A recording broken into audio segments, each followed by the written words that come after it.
And we're back for another episode, Release Valve and Mental Warfare. I am your host, Sean of the Release Valve, and we are blessed to have our third guest in a row here, Kyle. Our third guest on our podcast, and it just feels so good. I'm so excited to be able to keep this going, keep it growing, and gain more perspective and understanding, and like you said before, gain new stories. The juices are flowing, sir. I know you're feeling it as well. How are Absolutely. you? Welcome back. I'm doing extremely well. Thank you. Sundays have become my favorite day of the week. I just found a church out here in Texas, CBC, and it has been incredible.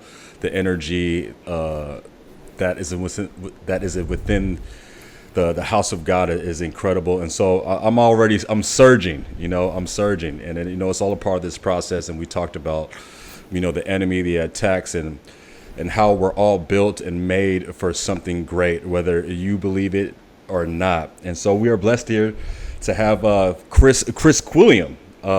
Welcome, sir. Thank you for taking the time out of your day, to share your story. To talk about some of the things that you've had to overcome and whatnot. And so we were talking one day. Everything happens for a reason, right? And we had talked before, Chris, a while back when Sean and I had first started this podcast. And a couple of weeks ago, we just had a brief little conversation, and it's all God's purpose, right? It's all God's way. I don't believe in any coincidences, and so we're here now. And please give us a little bit of a background of who you are and where you came from, sir. Well, I'm born here in San Antonio, 1980, February 28th. I don't know where to begin, so I'll just try to go. Yes. I grew up. I guess I'll start at the beginning. Yeah, I grew up in a crazy environment. Parents were just together long enough to procreate, and they were both kids. And looking back at it now, is that they, they had me, but they didn't have any real connection, and they were young and they fought. And so I just remember that.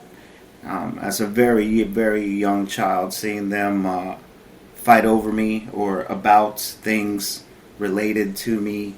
And like I said, do you remember at any time how that made you feel? I know as a young child within the household, it's hard to understand what's going on because you don't have anything to compare it to, right? And so did you remember how you felt during those times? I felt uneasy. I remember looking out of the van window. We're parked outside my dad's house, and my mom and my dad were just going at it. And I was just thinking, I wanted to hang out with my dad, but that wasn't in the cards at that moment.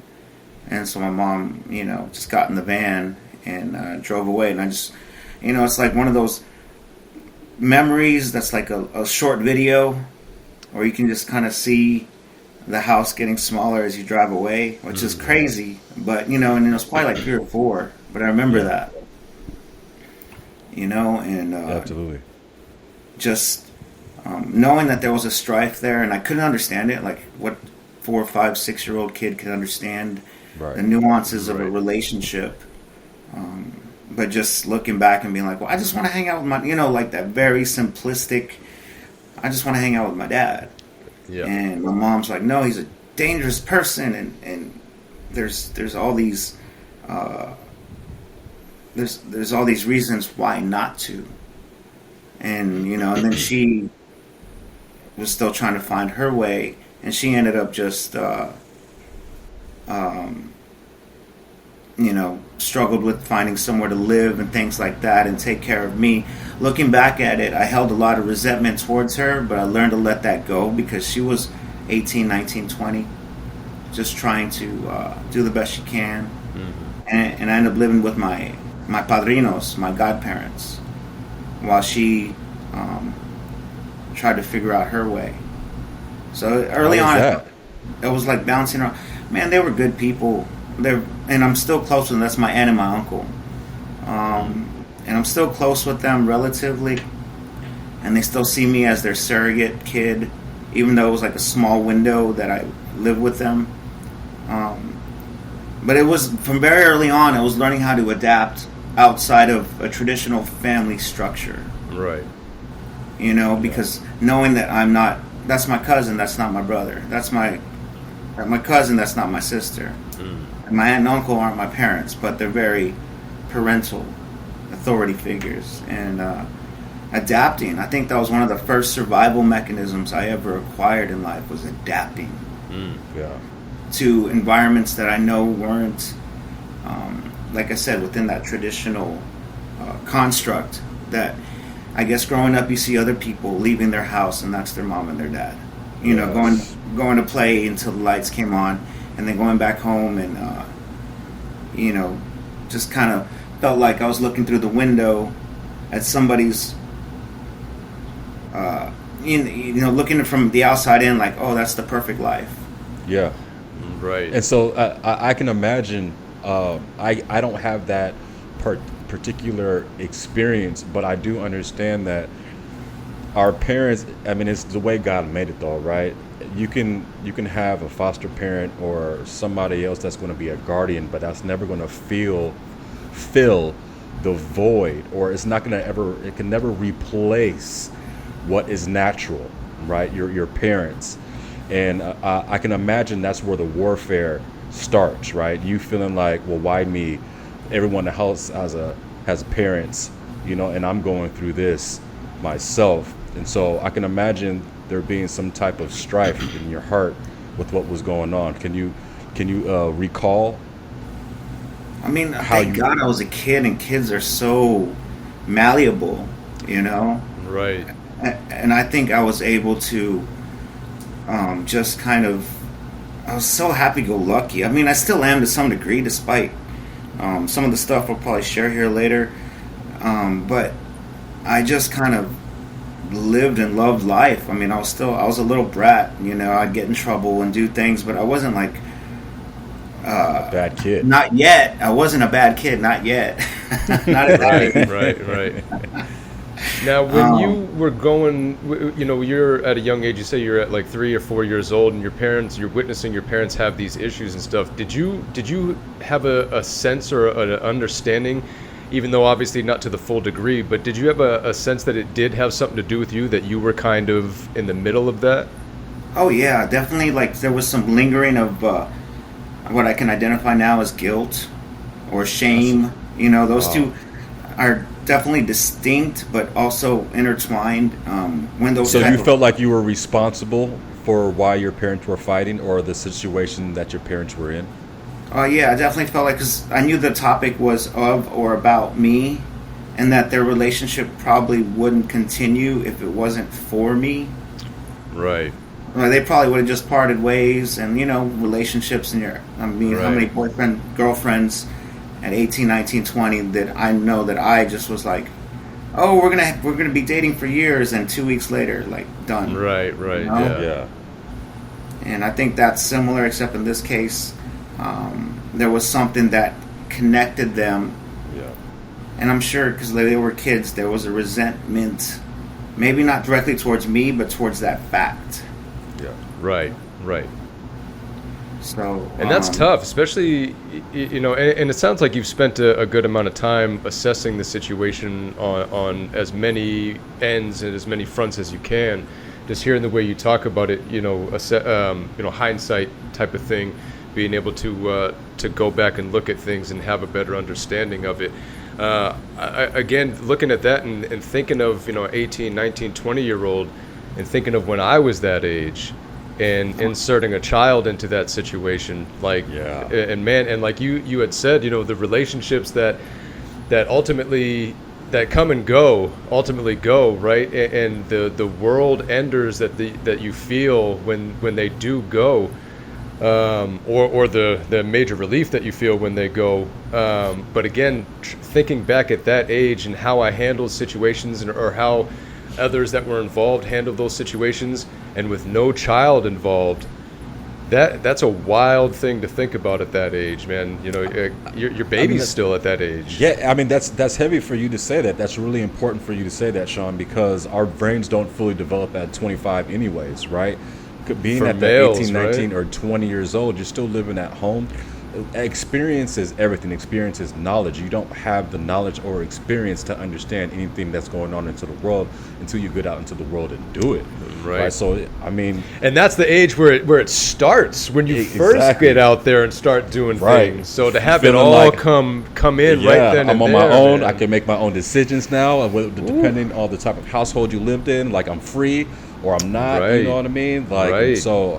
You can only imagine it. Depending, like you said, like I just said, the household. Just thinking about that thought, like if you didn't have that much love, and I don't know what your parents went through, Chris, or like what their story was as far as their parents, but that's usually how the cycle continues, right? Generational Of trauma. Generational trauma, right? So that's huge, man. That age where you think you know. Oh, and yeah, really you have know no everything at that idea. age, right? Right, Nobody can right. tell you anything. You got it all figured out. At least for myself, I had everything figured out. Nobody could tell me anything, and I was without having any plan. I was ready to take on anything and everything that came my way, and I wasn't. That was the big thing. And we talk about these times all the time on this podcast, right? Of those formidable years of where you're really figuring yourself out. And again, to insert a child into that, you're no longer able to figure yourself out. You got to figure things Right. out with this new living, breathing being that you're responsible but for. Even to this day, right? I mean, I'm 37, Sean, you're 38, and you said you were born in 80, right, Chris? Oh, so you're working on 44. what, 43 or something like that? 44. I'm 44. 44, 43, 44, okay. And I have 2 kids, and life happens, and I'm still trying to figure it out with 2 kids, Right. right? Trying to figure myself out, right? Right. Right. I mean, we're still, I mean, the journey never ends. 20 years And- older. Right, and if you don't understand God's purpose at a younger age, then it's going to hit you. You're gonna come across a time to where life happens, and you're going to feel lost, and we're not going to know what direction to go in. And a lot of us in this world are in that position continually. You know, so it's a nonstop process. You know, of battling. Right, it's an everyday battle, and that was one of the things I saw at church today. You know, the enemy is on the clock 24/7. The battle is every day. Like there's no vacation in spiritual warfare. So in the group that I hang out with, I remember one of the things I learned was my struggles are out there doing push-ups in the parking lot, waiting for me to let down my guard. Yes. Like it's just sitting there waiting. My Right. character defects, my addiction to X, Y, and Z. Right. Are just waiting for me if I'm Absolutely. not vigilant. So I just Man, I'm so glad you said that. I'm so glad you said that because, like we talked about, the enemy he's so crafty that he knows our tendencies, he knows our downfalls, he knows that what we crave, what we're addicted to, and he uses that against us in every way that he can. And it's like you said, if you're not on guard, if you're not aware, if you don't have the armor up, then be ready to be attacked. And a lot of us don't understand that. And even if we do understand that, there's always some way that can be manipulated to having us feel those negative emotions, right? The spirit of the enemy. Right. And We it's can hard. logically ahead. understand it. We can logically understand it, but it doesn't mean that I can use my logic to keep it at guard. Yes. And that's like the emotional, spiritual, and most of the time I was just emotional with no true spiritual connection. And that emotion, quickly turns from hurt to anger to rage, Yeah. Right. to Exactly. self-pity. Well, because it's got to be directed somewhere, right? It has to Right. be that's the whole thing with anger, right? You have to be angry at something or someone or whatever the case is, and very rarely do we point that and direct that at ourselves, right? That's always usually an outward thing that somebody else falls victim to. What was my part in it? Even if my part was being the quote unquote victim or the quote unquote, like, there's a role that I played in, you know, those feelings, those Absolutely. setbacks, those shortcomings, that inability to look myself in the mirror. There's that has a lot to do with me. I mean, there are some things that happen in life that that's just, excuse my language, that's just No, a roll of the dice, and Right. you know, there's people out there who go through that and come out fine. And for a long time, Right. I just was like, I have every reason not to be fine, not to be okay. And using Exactly. that to validate Justify. the bad decisions that we make, and filling in the things that we do or say or whatever. Well, it's because of this. Right. Yeah, This is what I it may went be through. messed up, but I'm doing it because something even more messed up happened to me, and Yeah. then we justify it, right? Nobody understands. I went through what I went through. Nobody understands what I've gone Right. through. Right. So I can feel this way because nobody understands it. You know what I'm saying? I don't have anybody to relate to. Which I is- can act this way, and you can't say anything about it because it didn't happen to you. It happened exactly. to me. You don't know. You don't didn't understand. live my life. Right. You didn't. Right. Right. Oh, that is such a heavy And that's avenue that people go down. So many people. Adolescent mentality that it's like I'm terminally unique, Right. Yes. and feeling that terminally unique, it sounds just like it is. Like there's nothing but the end for me in that, like the end of relationships, the end of any kind of growth I can have. And for a long time, I was stunted in my growth. As I think for decades, I was that 13, 14-year-old boy. Absolutely, man. Just because I was grown up and I could hold a job and I could pay my bills, and I had met the criteria of the checklist for what I thought an adult was. Right? I wasn't calling mommy and daddy to give me money. I was the opposite. I was like, I don't need anything from y'all. Yeah. But at the same time, I could justify my behavior, and it was always the behavior was never anything that I think, looking back now, that someone who had a fully formed adult brain would do. Right. And what's interesting is, like, you said your parents were children when they had you, and if you don't come across the certain experiences or don't come to a certain realization or some type of awareness, we're still all children.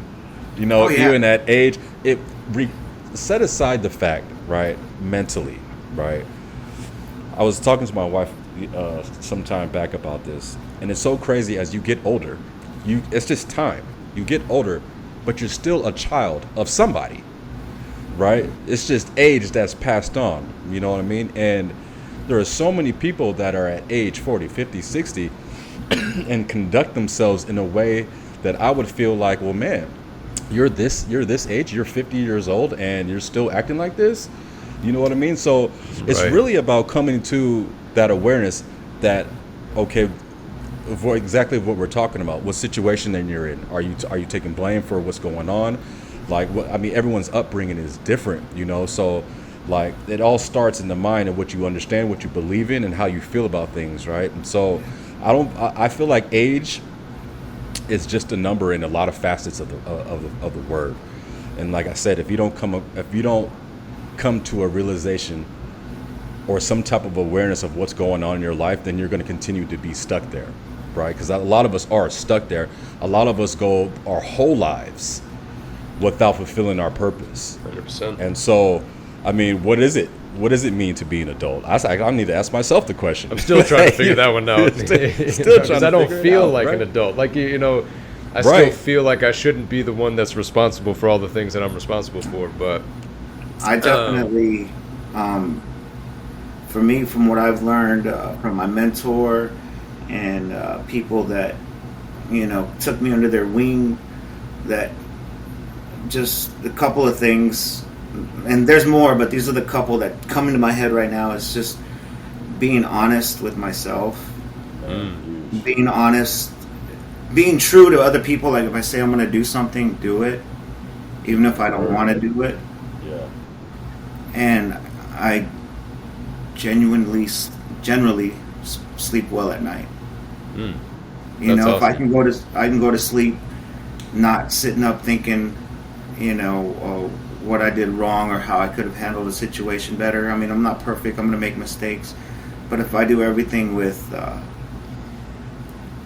I get humility, honesty, integrity, and those are like cliches, I know, but like I said, I got to be real simple for my type of thinking. Right. And I think more people need to keep it simple like that because the reason why they're so cliche is because, and so simple, is because so many people lose sight of them, and they don't act with 100% integrity and being genuine, and they don't give it their all, and if they do make mistakes, they try to, you know, again, justify it or come up with excuses for it instead of owning up to it or taking accountability or responsibility for yourself, and then going forward with a lesson learned in that sense. That's how you're able to, like you said, sleep good at night, because you know that you're being a genuine person. You're not out here to hurt anybody. You're not out here to hurt yourself. You're here to be a good person and try to have good interactions with other people. And some people are always in whatever situation, they're looking for how they can get ahead of it, as opposed to just having a genuine interaction or whatever the case is, right? Or they're in defense mode. Yeah. Like the world is in chaos. Inherently, I've come to believe, not me, but just this, speaking hypothetically, like inherently this person has come to believe that the world is only causes pain and heartache and destruction on me. So that's that fear thing I was kind of talking about earlier. Like there's just fear, so I need to keep everybody away. And I'm speaking from very personal experience when I say this, because I think I was like that for a long time. For sure. Yeah, I can relate to that. Keep everybody away. Yep. And as long as I can control the relationship within what I felt comfortable with, the hell with how it made other people feel. And if it served me in whatever my nefarious purposes were, then that's icing on the cake. And that's just a horrible. It was, like I said, for a while I couldn't look myself in the mirror. Like there was a time, like I'm fast forwarding here a lot, but in between my teenage years and my mid 30s, I had come to loathe the person I was. You know, but like, so my mom comes back. She's got her stuff together.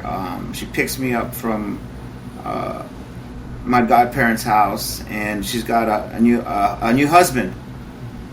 You know, my stepdad. Okay, and this was your first time meeting him, or first time meeting him, and she just comes in and just comes in, like rolls out the red carpet for herself. She's dressed nice, like she's made it. You know what I mean? Yeah. Like she's 23, 24, 25. She's made it. She's found a man who's, you know, and for all intents and purposes, he was like tall, good looking, Hispanic man in good shape. And my mom's a beautiful lady, especially back then. They're in love, and like I believe they truly were in love. And well, how did that make you feel initially? She comes through, and like you see your mom. I was scared, man. I was like, "Who's this?" And I was so happy to see her. I was like, "Oh, she wants me back," you know? Right. And it's like, for a where while, do I like, fit in this situation now? Yeah. And like, you know, and she wants to insert herself back in my life, and no one, you know, asked for my permission for that. Even though I was 5 or 6 years old. Yeah. You know, I had gotten comfortable living with my aunt and my uncle and my cousins, and you know, it was just like a regular life, other than the fact that I wasn't technically a sibling, you know. Yeah. Everything else was pretty, like, Boy Scouts and learning how to ride a bike. I still remember my cousin teaching me how to ride a bike. My oldest cousin. You know, she would run and hold the back of the seat until I finally one day I looked back and she wasn't. You know, like like those. Like I still remember that like it was yesterday. You know, and that's heavy memory. See, and that's what we talk about, right, Sean? We talk about our trauma start with our childhood, right? The memories that we bring into our adulthood affect how we behave outwardly, right? And so I can imagine, Chris, you having a little bit. Was there any resentment there? Like, I mean, you came back and you have a whole husband. I was now, in tears. I was in tears. I didn't want to leave my family. You know, just getting settled in and it's like I got comfortable and like you kind of like taking me out of that situation. Right, church and school. Wow, with the new set of, what's the word I'm looking? Not criteria, but she wasn't the same person as to when you went in to go live with the padrinos, right? Yeah. So if you got I can only imagine that, and I can't even get my words together because I'm trying to put myself into that situation, and it's like here you're getting comfortable, you're feeling good about things, and then boom, smack opens the door. Your mom is here with this whole new life that you don't even understand. That was achieved while you weren't there. Right. Exactly. So that's where that's why I asked, like, was there resentment there? Because it's like, yeah, you got your stuff together without me being there. So like what happened with me, right? I'm asking those questions like where did I fit in? Like how? So it's almost, was there any sense of abandonment? Oh, I'm still working through those abandonment issues, you know, and it happens again later, but you know, to a different situation, variables, circumstances, whatever you want to call them. But at that time, I definitely was like, well, where have you been? And you know, I think I even asked that. Like I was very aware from a very early age. Again, I think that was a survival mechanism, like noticing the behaviors, not just the words, but the body language. You know, especially as a kid, you absorb everything. Yeah, right. And I was just like, well, where'd you go? I think I asked a simple question like that. Well, where did you go, or where have you been? And I honestly don't remember what she said, but it was something to the degree of like, you know, I was trying to get, and you know, like what a parent would say, I was trying to get everything ready so I could take care of you. You know, like a very not rehearsed, but something that can just gloss over the depthness of the kind of question generic. I was asking. Yeah. So question. So this, how long did you live with your godparents for? And within that time, did you ever see your mom? Did she ever pop in to say hello or anything like that? No, I saw my dad more. So my godparents, that's my mom's sister. But they were actually pretty close with my dad. And so my dad would pop in, and my dad's a whole other story. He, like every time I saw him, he was drinking or smoking, you know. But he worked his butt off, and he always had a job. But he would just pop in. He'd have a tall boy in his hand and be like, "Hey, how are you doing?" You know, he loved me. That man had a heart of gold. He just had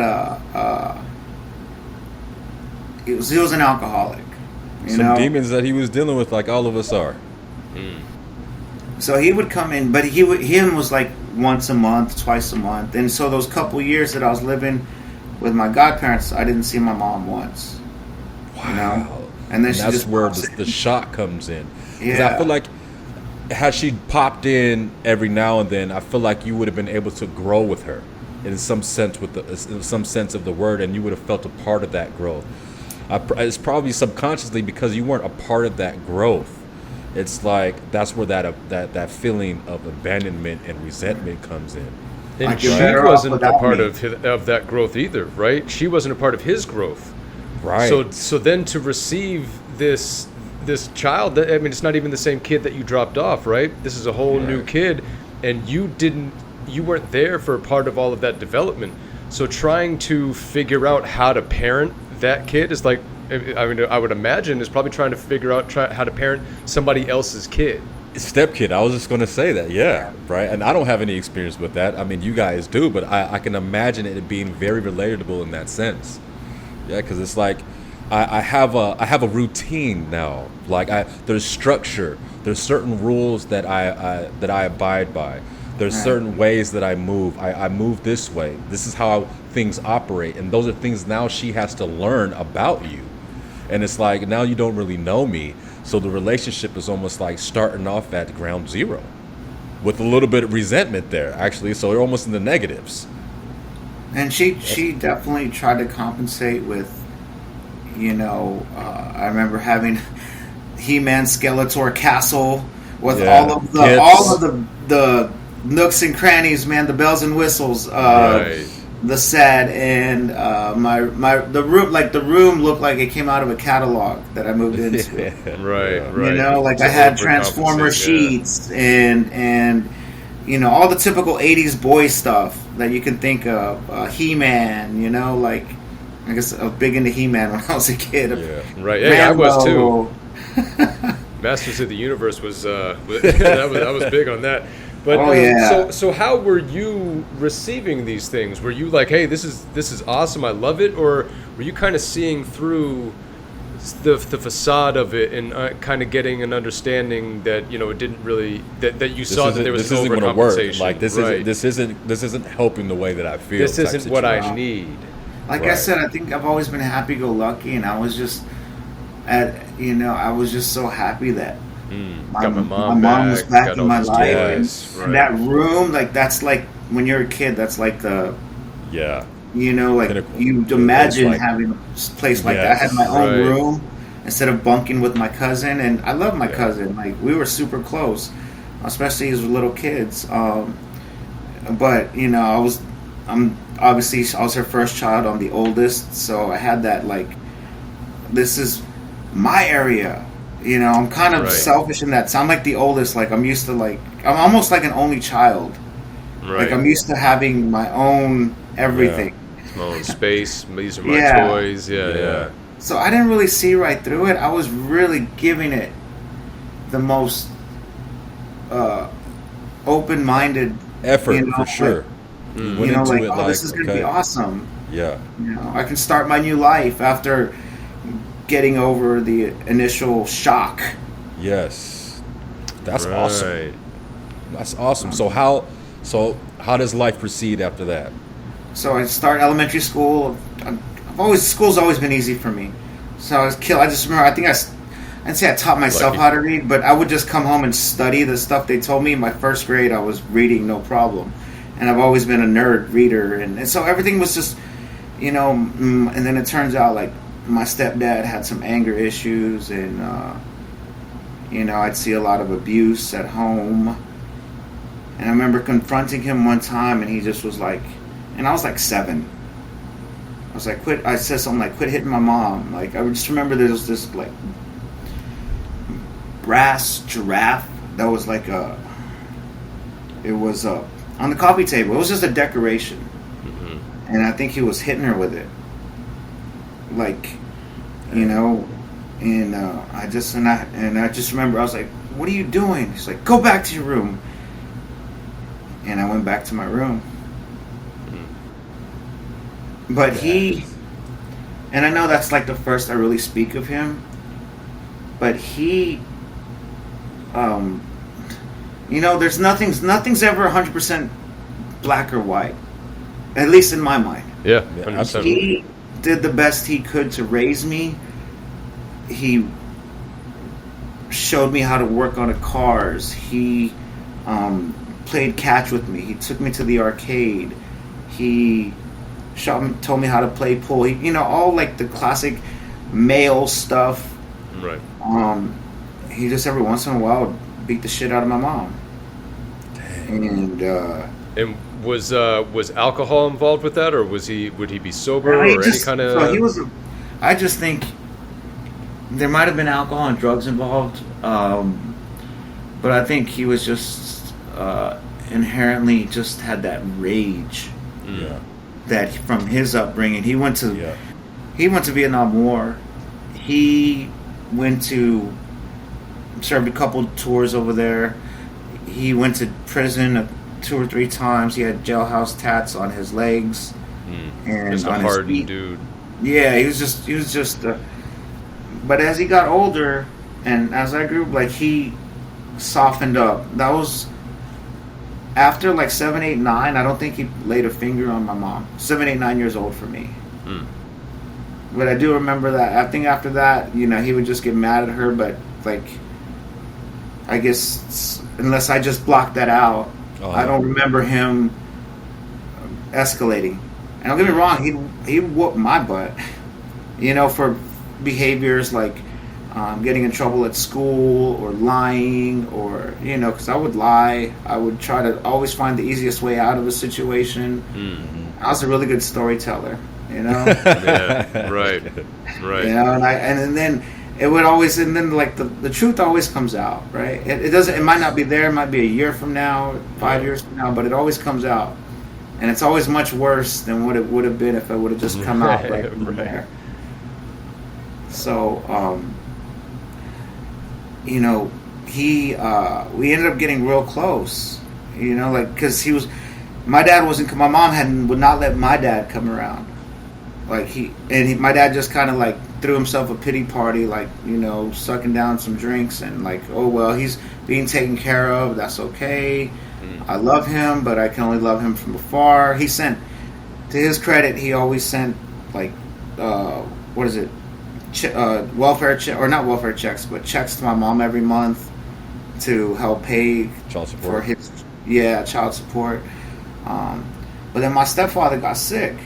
This was like 91.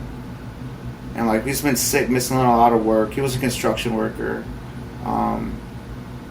And he comes home and he's like, hey, I need to sit down and talk to you. I was like, all right. I was like 11. He's like, you know that disease AIDS? I was like, yeah, you know, because back then they were showing, like, they couldn't go 20 minutes on TV without watching a commercial for that. Yeah, early 90s, there was that huge AIDS pandemic going on. He's like, well, I have it. And he's like, so, just so you know, I'm probably going to die pretty soon. And he pretty much told me point blank like that. Wow. He's like, I'm not going to hide it. And you could tell when he was saying it, he was trying to reconcile that fact himself. Right. You know, but as a man in that construct of what a man does, or what he thought was best, he wanted to speak to me man to man, even though, for all intents and purposes, I'm still a child. Yeah. You know, and so that just, and he just slipped. And my mom loved him. Like I said, I think that was the love of her life. And she loved that man. She would work 2 or 3 jobs to help with the medications, because that medications now, 30 years ago, they were astronomical. Right. You know, and he would work. He worked for about another year and a half. His company let him work when he could. They were real, I guess, just understanding. But eventually, he just faded to dementia, leukemia. Yeah, once it started attacking everything, yeah. It just, and you know, he would have everything starts to slide. Lapses in memory. He got real skinny, and so a lot. And my little brother was born about 2 years before he got sick. And my mom had gotten tested, and she was like, "No, I don't have it," and which was, you know, I was like, "Shit, I'm gonna lose both parents." And so, you know, I ended up having to. My mom was working, so I ended up coming home and taking care of him, taking care of my little brother, who was like 3, 4, 5 years old when he passed away in '93, and just all of that just kind of percolated within me. Like, this world is pretty jacked up. Yeah. Yeah, that's a tough. That's a tough thought to have at any age. Yeah. To look at the world and to start having resentment towards it and the way things go, and to be at a young age when you're having that thought process, and then not having anybody that you can talk to about that you can go to and say like, hey, I'm not liking what I see in this world, and I'm having a hard time navigating through it. Exactly. Just being able to articulate that. Yeah. Right. Well, yeah, exactly. Even being able to process and comprehend those feelings. And then you're having to pick up responsibilities of a parent, right, at a younger age. So you had to grow up a little faster than the average kid, still not understanding what's going on, still enduring and bearing the stresses of having the responsibility of taking care of your stepdad before he passed, taking care of your brother afterwards. And it's like, not that you were thinking of it, maybe you were, but it's like, where's my life? You know what I'm saying? Like why am I having to deal with all this? And I just remember even myself, like I used to get mad on the very smallest scale of having to watch my sister in the summer because I wanted to go play. I hated it. I hated having to take care of my sister in the summer because I always felt like she was holding me back from me having fun. Not to say that you were trying to have fun, but I was trying to have fun. right. He's a kid, of course. Absolutely. Yeah. So go ahead. No, go ahead. No, it kind of just takes away from what you're trying to do. So in that sense alone, you're going to be feeling some type of opposition towards us, some type of resistance. Well, man, think about what we go through on a daily basis, and we talk about this as adults, like how we have this vision of how our days are going to go, and then something happens and we get all bent out of shape. And we have, for the most part, a general understanding of our feelings, of the things that are going on around us, how things work and stuff like that. And we still get bent out of shape. That's why I said somewhat. For sure. Some of us, definitely not everybody. But again, we still struggle with that as adults, trying to re-navigate ourselves or get ourselves back onto the right track. And the frustration that comes with that. And like I said, we have a general understanding of things. So as a kid, 11, 12, 13 years old, around that age, anywhere from, like you said, Kai, for boys, your frontal lobe isn't even fully developed until around the age of 25. Right, I'm about so that we're action. talking like 10 years before that, prior to that, being able to try to figure those type of things out, being able to assess your own feelings and put your best foot forward is nearly impossible. Yeah, and so for me and my coping mechanism, my survival mechanisms, I wanted to numb it. Yeah. Right. I mean, you didn't have any other way to navigate through it. It's just one of those feelings that you kind of want to forget. You just want to feel better about what's going on. Yeah. Well, again, think about, those times, and like you said, he was in Vietnam. Yeah. Those guys were not talking about their feelings. They were not discussing what they had going on inside, let alone just the times back then. You know what I mean? These are, things nowadays where we're all starting to get to the point of being able to open up and talk about these type of things. Exactly. But 30 years ago, absolutely they weren't doing that type of stuff. You know what I mean? So talking about that generational trauma and not being able to unload, exactly. Unpack all that baggage. Like I said, it's next to impossible. Literally, so what else is and there? mentally at warfare.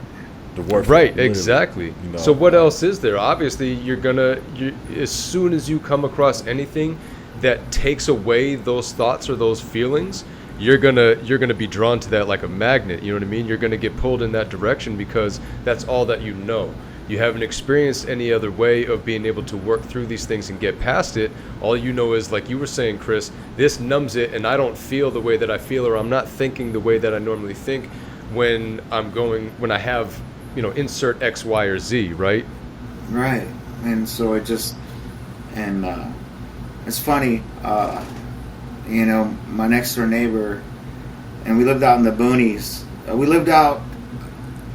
lived outside of the nice neighborhood that my school was in, and outside of that nice neighborhood was like the house we lived in was a house that had been moved from its first lot to the lot that it was in, and we were renting there. And across the fence, a similar style house, moved in somebody who I went to school with, and he was more than willing to offer dry weed, you know. He could find, and I was just like, cool, awesome.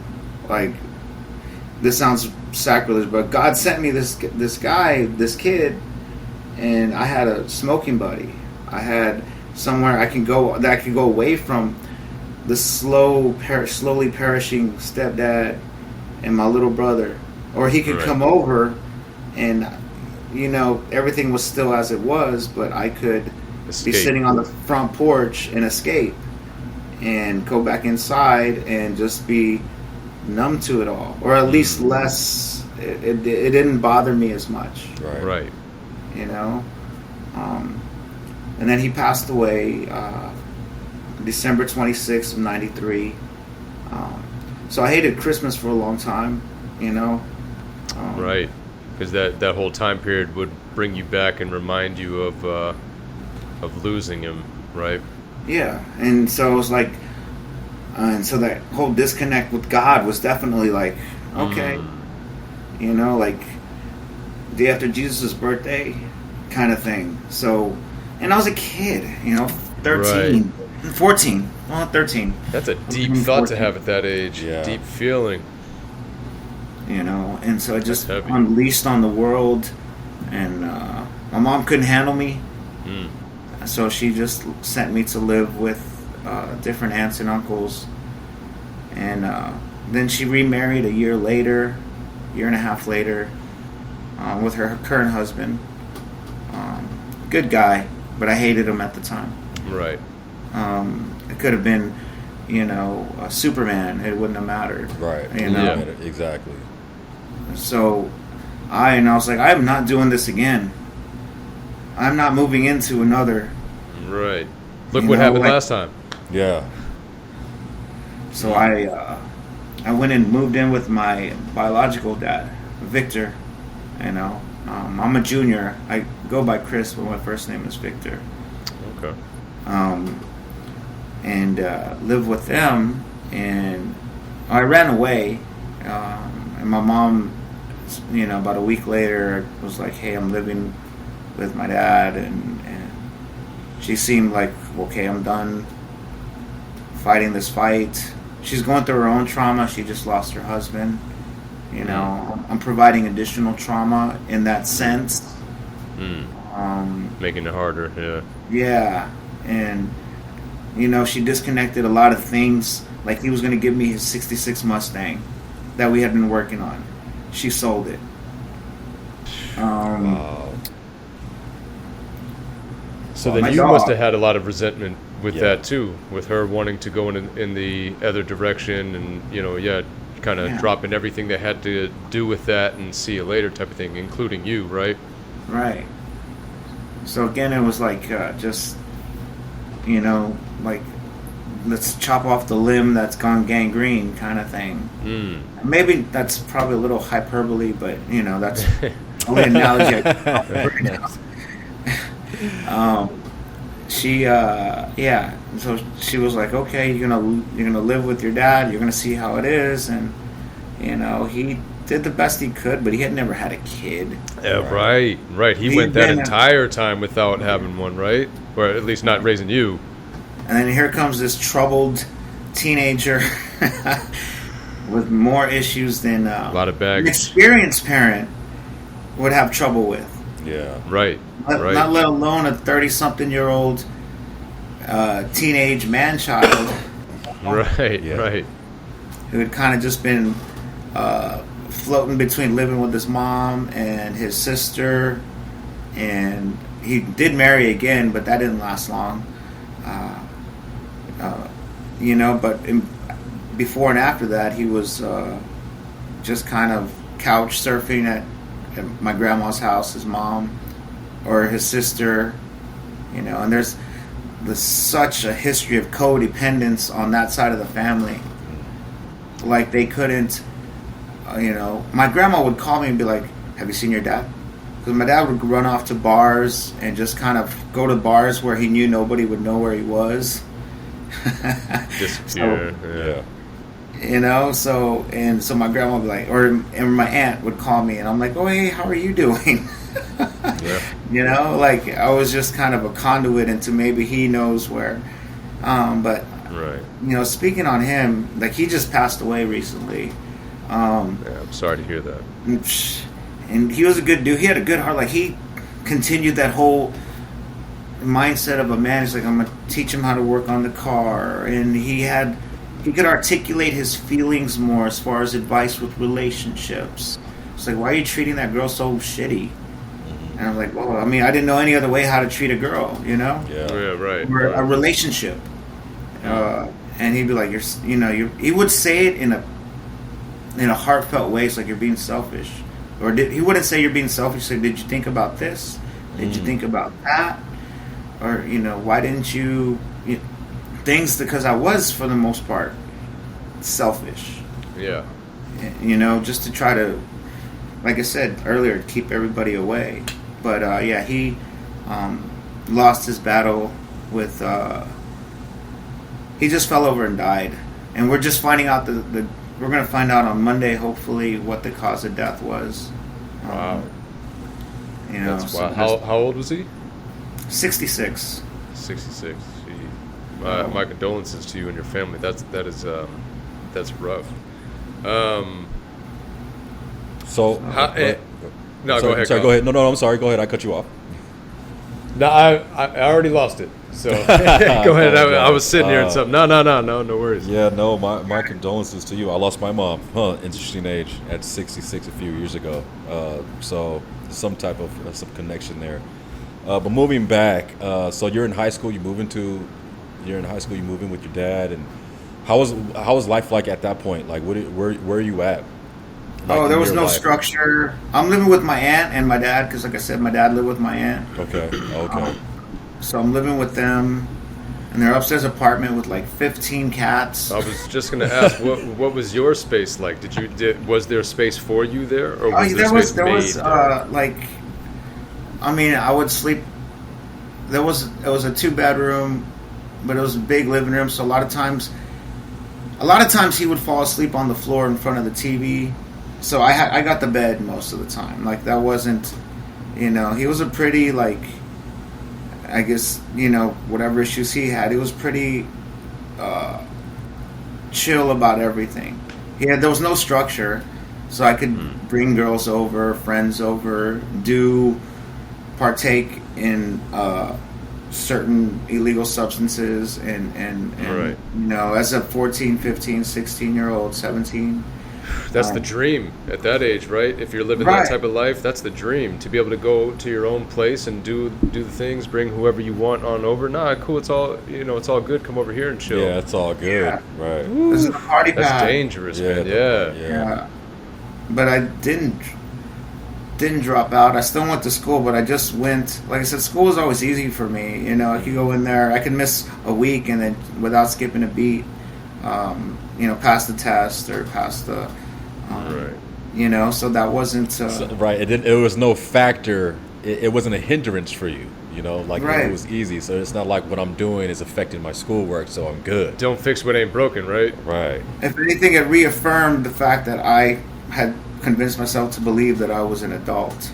Right. Adult-like. Man. Right. Yeah. I was just talking about this not too long ago. I think I was actually talking to my stepson about it, saying, or talking to my wife about my stepson, and just saying that, one of the worst things that can happen for you is getting away with when you do something negative, right? And not getting caught and not learning that lesson. You get away with something that you shouldn't be doing. It that starts a negative chain reaction in that sense that it almost makes you want to test the waters to see what else it is that you can do and get away with, right? Oh yeah, and it almost becomes like a rush. Yeah. It does become a rush, right? Like, I can show up to school inebriated. I can bring substances to school and use them during and between. No big deal. I'm not going to get in trouble. They're going to call my dad. He's not going to do anything, right? I mean, he's going to be pissed, but not for the reasons that normal parents would get pissed. Like, you know better than to take that to school instead of why that. Are you even have that? Where did you get it from? Like, usually he knew where I got it from, or he was the one who got it for me, or And now this is a problem that I have to deal with. Right. It's because you are a little bit older. Man, that's crazy to think about. That is so wild. I can't even imagine how he felt, or I mean, because like you said, like he didn't know how to raise a kid. He didn't have any kids to raise. So you come in at this teenager closer to being an adult, and he can't treat you like a kid anymore. So how does he treat you? You know what I mean? Right. So there's a different, like a homie. Yeah, like exactly. That's exactly what it was. He treated you like the homie. You're my son. But you're the homie. You know, there was that whole K to whatever age it was. You know, that development process wasn't there. So I mean, you can't just go from at age 15 back to age 4. You know, you can't. I mean, I'm not that kid start anymore. Back over, Billy Madison style, right, and just be able to redo it. I'm gonna run through elementary school in a month or 3 weeks. Or let me do that again now that I have a better understanding of it. But because part of that is trying to put myself into his shoes. I don't know how to raise a child. I don't know how to discipline. So when I do something or I allow something and I'm seeing that the kid's cool with it, or that I didn't hurt him, he's happy. All right, cool. I'm gonna keep allowing this. That was a victory in my eyes, right? So that was a check in the win column of parenting. So I'm going to continue to go down that road, and as long as I keep the kid, as long as he's not crying, right, or it's he's all not good. Mad at me, you know what I'm saying? Yeah, as long as we're good, He's breathing, he's not bleeding, and he's not mad at me. So let's keep this ball going. Right, and he is put it in context for him because he's not here to speak on his behalf. When he was growing up and he was about my age, his stepfather was making baggies of dry substances and sending it with him to sell at school. Oh, so his experience with the whole thing was a little. Oh, okay. Well, that makes sense. So that was they'd roll up cigarettes and sell them $1 each, and have like 100 of them in a bag and just go around and sell them. Sell these to your friends. Yeah. So it was definitely, he grew up in the 70s and in that very concentrated culture that not all of the 70s was about, but, looking back that I see about the end of the hippie era, right before the disco era, the end of the hippie era, somewhere in between. Mm-hmm. Yeah, that was a party era. Yeah. Getting into the parties and so in his eyes, he's probably assuming he's doing better at those situations. He's a much better father than his father was, right? Yeah. So he's probably checking all of these off in the win column. And not to say that he's necessarily wrong to have that mindset either, because again, who was there for him to show him otherwise, to show him different, to show him that it shouldn't be this way, that this isn't good parenting, and that there are better ways to go about this. Again, due to life lessons that he probably went through, again, he's thinking that he's doing things much better, probably thinking this. If he did have time to sit back and think about it, knowing that it isn't the best, but that it is better than what he got. And what more can you ask for as a parent than to just try to give your child a better life than what you had? Yeah. It's tough. This is a lot of realization. Like I said, like 10 years ago, I'd be telling you a different story. Now, at any point during all of these things that you have going on that you've at least discussed about, did you ever receive help? Did you ever talk to anybody? Did you ever open up about anything that was going on? One of the conditions for my father getting custody of me was that I had to go to court-appointed family therapy. and the guy was just going through the motions. So I didn't really get any. Yeah. You know. Wow, that's unfortunate. And put it this I'm way, sure I was working at a strip club a few years later at the door, and I saw the same guy who had been giving me therapy walk in and pay and go get dances and stuff. Not that, but it's just, all you have is your experience with somebody, and that was the only experience I had with that guy, was seeing him at the strip club I worked at. Right. Wow. I mean, that is telling. Right. What are there. you supposed to think when you see that? Like, Exactly. what are you supposed to, Exactly. Like, Right. you're supposed to be my therapist, guiding me along this life. But like you said, he was going through the motions. He had his own really, vices. He didn't really care about what was going on. He just cared about getting the paycheck. So Right. that's wild. And now I'm fast forward, I went through well, let me tell you one more story. I know we're running out of time here. No, I keep it going for as long as you guys are good and ready to keep it going. We got about 15 more minutes. We might have to do a part two. I started bartending about 18. I started working at nightclubs, strip clubs. Just around 18, that 19. life. Yeah, so I was just ready to be like, I'm going to show the world that I can do things my way. Continuing with that BS that I had convinced myself to believe to be true. Mm-hmm. And I did. I worked hard. I showed up, did my work, and was making good money, especially for an 18, 19, 20-year-old. Paying my bills. Had a car. Had friends. Could do what I want whenever I wanted. And then I guess another milestone or low point in my life was we were leaving a friend of mine's bar that he worked at, having some drinks, and it was probably about 1 o'clock in the morning. We went to Denny's to grab a bite, and then on the way home, I just got a new apartment, was making good money. I was like, hey, I was gonna drop him off. I was like, hey, let's go to my place and we can play. What did I have? I think it was the Dreamcast. Yes. The Sega Dreamcast. I was like, let's play some. Let's go. And we're driving, and I'm like, dude, I just got my car fixed up. It was good. So I punched the gas, and boom, we T-boned somebody. And that street that goes down, there are no stop signs going down the direction we were going. And there are stop signs going, that intersect. At each intersection, there's stop signs on the outsides, and when we go straight. So I T-boned a Mitsubishi Eclipse, and I'm in an '83 Caprice, which is like those old cop cars, like from the early '80s. Yeah. Okay.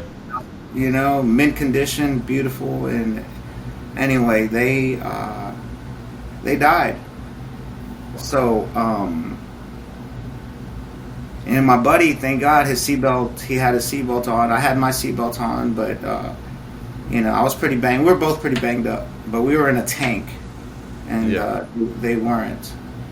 And we went to the hospital, and I blew on a thing, and I was just a hair over, legally drunk. So, I was charged with 2 counts of intoxication manslaughter and a $150,000 bond.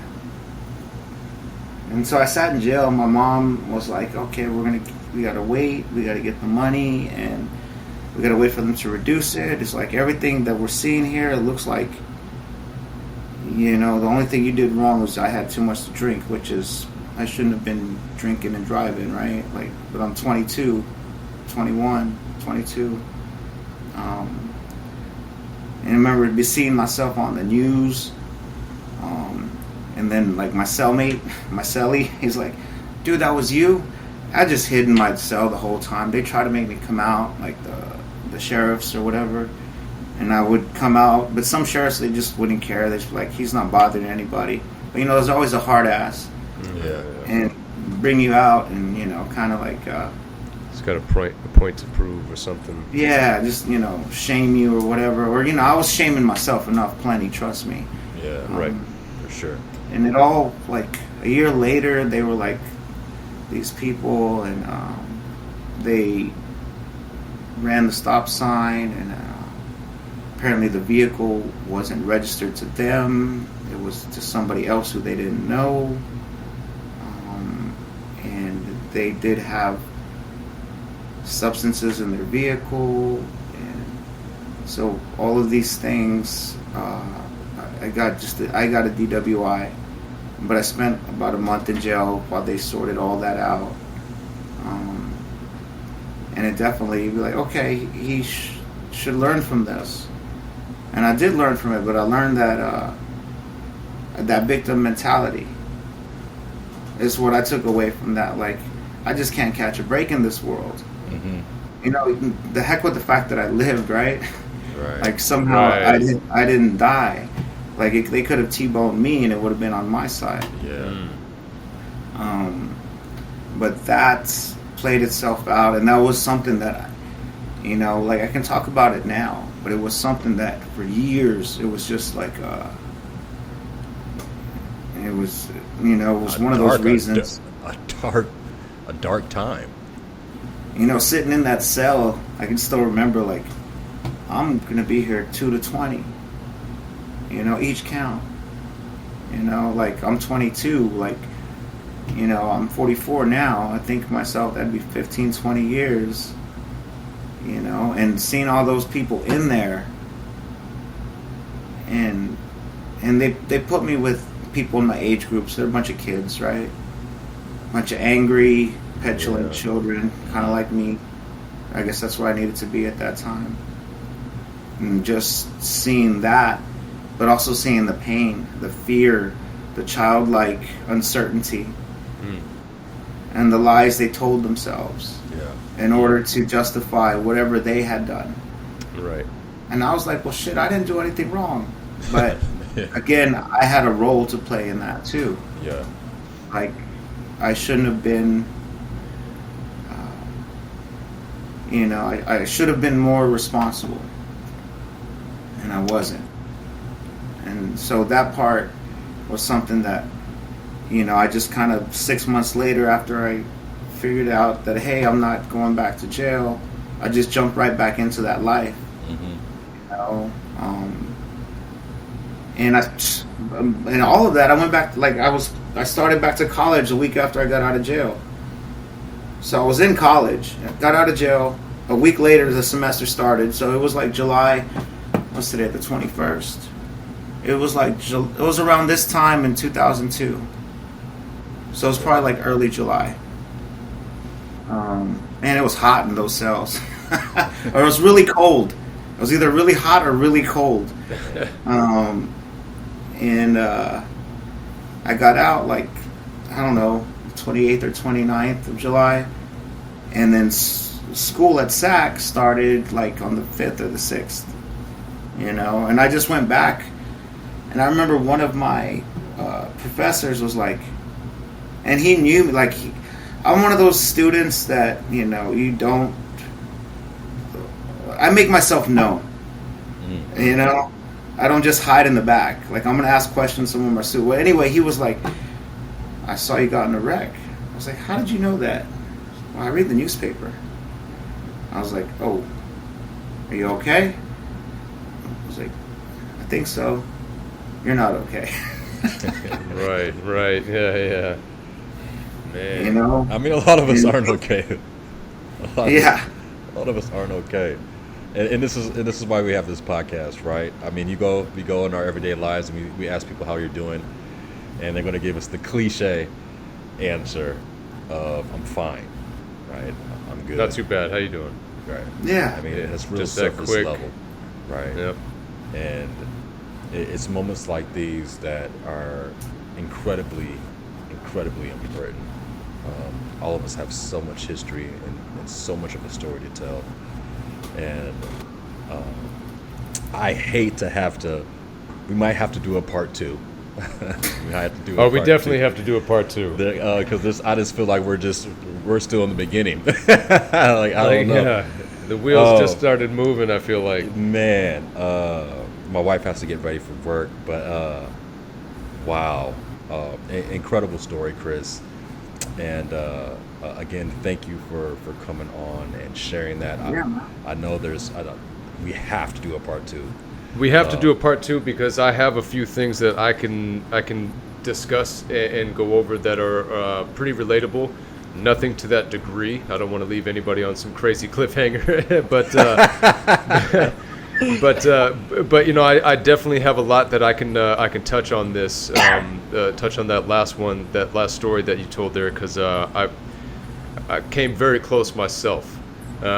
So I would love to continue this conversation to keep it going, to hear more about how you came through from that, and more of what led you to where you're at now. Because again, hearing how you talk about these things, it's clear that you have spent some good quality time assessing a lot of the things that happened to you in your life, and it really does seem like you have been able to come out the other end with a better understanding of not only who you are, but just how life is and can be, and it's not always bad.